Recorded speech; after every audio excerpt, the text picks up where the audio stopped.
쌓여서 제 작품이 생기고 작품이 그냥 알려지다 보니까 자연스럽게 팔로워 수가 늘어나다 보니까 해외 팬들이 고유하게 뭐 많은 것도 있겠지만 각종 나라에 있는 분들이 조금씩 다 봐주다 보니까 그 층들이 쌓여서 해외 팬들이 많아지는 것도 있는 것 같고요.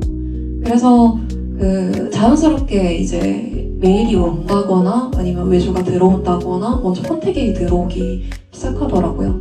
근데 그런 것들이 이제 콜라보레이션이라던가 아니면은 앨범 아트 같은 외주들이 한해서 발생되는 일인 것 같고요. 근데 애니메이션 같은 경우는 제가 그냥 이렇게 하다가는 아마도 상업 작가의 일러스트레이터의 루트를 탈 것 같은데 그게 내가 하고 싶은 일일까 고민을 하면서 그걸 보고 그림이랑 자꾸 소통을 하면서 앉아서 책으로 막 성을 지어서 그 안에 들어앉아서 좋아하는 책들을 보면서 읽고 그랬거든요.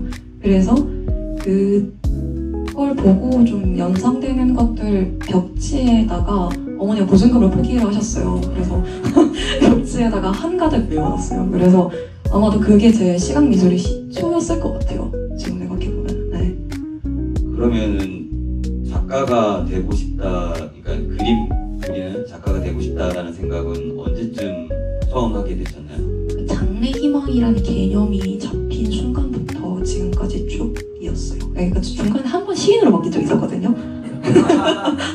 짠 게 하나도 없더라고요. 이런 것들을 보고 내가 내 세계를 먹여 살리고 내 세계가 나를 먹여 살릴 준비가 됐구나라고 좀 느꼈을 때가 있었어요. 이때 이게 생업이 될 수 있겠구나라는 생각을 좀 했던 거고 그래서 자세가 됐구나라고 느꼈던 것 같고요.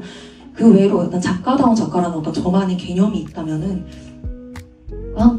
내가 어떤 말을 하고 싶은지 첫 번째로 아는 것, 그리고 그 말이 내 육성이 되기까지 내가 충분히 시간을 들여 녹여내는 것, 그리고 그 육성이 어떤 함의를 갖고 있는 건지 이해하면서 들어줄 수 있는 단 한 명의 청춘이 생겼을 때라고 생각을 하는데 그때는 그런 시기였다고 생각해요. 작가들이 이제 작품 활동을 할 때 자기 연민에 대한 것들이 굉장히 중요하다고 저는 생각을 하거든요.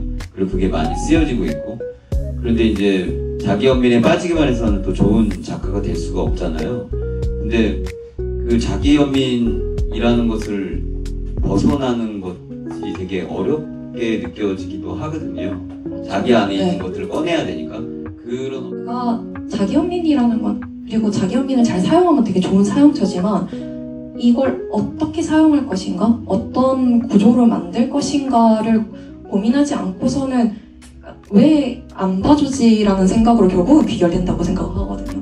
근데 그렇죠. 내가 하고 싶은 걸 자꾸 하고 싶은데 이렇게 하면 대중들이 별로 관심을 안 가지고 그래서 약간 대중적인 것들로 쓰다 보면 난 내가 쓰고 싶은 쪽으로 더 하고 싶은데 그런 고민들이 있지 않을까요? 고민을 안 하는 건 당연히 아닌데 그렇게 되면 재미가 없어서 사실 계속 하고 싶은 거잖아요. 그러면은 결국 내가 어떤 걸 그리고 싶은지를 계속 개발해서 설득력을 높이는 게 좋지 제가 기류나 어떤 시류에 빠르게 휩쓸려서 이런 것도 해볼까 저런 것도 해볼까 이러다 보면은 굉장히 빠르게 소모되는 것 같거든요. 뭐 이런 힙 텍스트인 문화라던가 이런 게 나쁘다고 생각하진 않는데 결국 소비자들도 내가 이 중에서 꽂히는 거를 찾아서 거기에 정박을 하잖아요. 이게 나의 취향이구나, 나의 색깔이구나, 이게 나를 표현할 수 있는 거구나. 그러면 점점 파고 들어가면서 그 사유화했을 때 더 의미가 있는 것처럼 작가 같은 경우도 이런 거 해보고 저런 거 해보고 이런 거 다 좋은데 내가 끊임없이 나의 어떤 목소리구나라고 터득한 것들을 계속 찾아 나갔을 때 더 외연적인 어떤 평가에 흔들리지 않을 수 있다고 생각하거든요. 그래서 내가 격가지로 뭔가 할 수 있는 좀 보수적인 범위들은 남겨둔 채 큰 줄기를 잃지 않고 가져가는 게 굉장히 중요하다고 생각을 하는 것 같아요. 그래서 좀 저한테는 하고 싶은 걸 계속 한다라는 개념이 가장 중요한 것 같아요. 내가 이 안에 들어가서 살아가서 이 모든 것을 재정의한다고 했었을 때 과연 어떻게 그려야 맞는가? 이들의 삶을 내가 어떻게 해석해서 그럼에도 불구하고 사랑에 마땅한 것으로 만들 수 있는가를 끊임없이 스스로 파먹어가면서 이제 작업을 했기 때문에 어떤 표정이라던가 어떤 표정을 살아왔는가에 대한 것들은 저도 이제 현재 진행형이라고 보는 게 맞을 것 같고요. 그 해답을 사실 그 누구도 내리지 못한 채 살아가는 게 맞다고 저는 믿어요. 왜냐면 아까 이야기한 대로 영화나 예술 안에서건 우리가 살아가는 사는 이 삶 안에서건 완성과 정답이 존재하지 않잖아요. 그리고 정답이라 가깝게 믿었던 것에 내가 그 틀을 빠져나가겠다고 선언한 사람이 과연 내가 이거 완성이라고 제시하고 제시받는 삶을 살아갈 수 있는가에 대해서 저는 그걸 부정하는 것 같아요. 그래서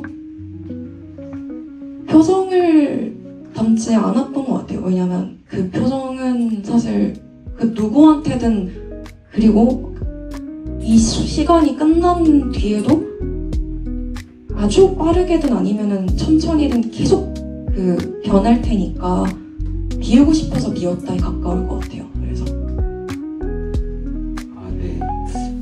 이 이야기의 원제는 6년이라는 제목이었어요. 그래서 할머니와 그 봉화와 이제 영서와 이제 영서의 딸 얘기를 그리려고 했거든요. 그래서 각 그 이제 이 여성들의 총 4개를 2번에 걸쳐서 그 8번의 계절을 3번씩 했었을 때 이제 24개의 계절이 되고 이건 24시간이고 그러면 합쳐서 6년이지만 6년의 시간을 한 호흡으로 읽게 하겠다라는 이제 의도에서 원래는 6년으로 해서 3세대에 내려오는 이 내용 안에 이 텍스트 원고 원래 진술가 있었어요. 그래서 이 대야 안에서 그 갇혀있는 어떤 삶을 좀 암시하기 위해서 그 할머니랑 이제 엄마랑 이 딸이 이제 이 3세대가 그 욕조에서 일어나게 되는 이제 그 연출을 원래는 넣으려고 했었기 때문에 그래서 좀 이런 식으로 분별을 한 것 같고요. 마지막 선택에 대해서는 저는 날개 가지고는 별 생각을 해보진 않은 것 같고요. 왜냐면 이 질문을 가지고 이미 만화를 만든 거기 때문에 네. 이 다음에 나올 어떤 언어성이 제 답이겠죠. 차기작에 대해 거기에 대한 사고가 녹아 들어있지 않을까라는 생각이 드네요. 네. 예술을 하면서 어려움을 겪는 청년들 혹은 예술을 하는 청년들이 아니라고 하더라도 각자의 삶 속에서 분투하고 있는 청년들에게 어떤 동료로서 또 같은 청년의 한 사람으로서 해주고 싶은 말씀이 혹시 있으실까요? 제가 그럴 자격이 있는지 사실 잘 모르겠거든요. 저는 진짜 원어재기님들 존경하는 이유 중 하나는 저는 방구석에 틀어박혀서 작업만 하는 사람이거든요, 사실. 근데 원석 시인님 같은 분이 이제 먼저 어떻게 보면은 수신자이자 발신자를 다 하시는 분이거든요. 전 동료의식이라는 걸 높게 살았지만 제가 먼저 뭘 잘 못하는 편이고 다만 그럼에도 나같이 외딴섬 같은 사람한테 와닿는 어떤 수신호들이 다만 너무너무 귀중한 거구나라는 생각을 하면서 살아가는 것 같아요. 그러니까 제가 부산에 살고 있는데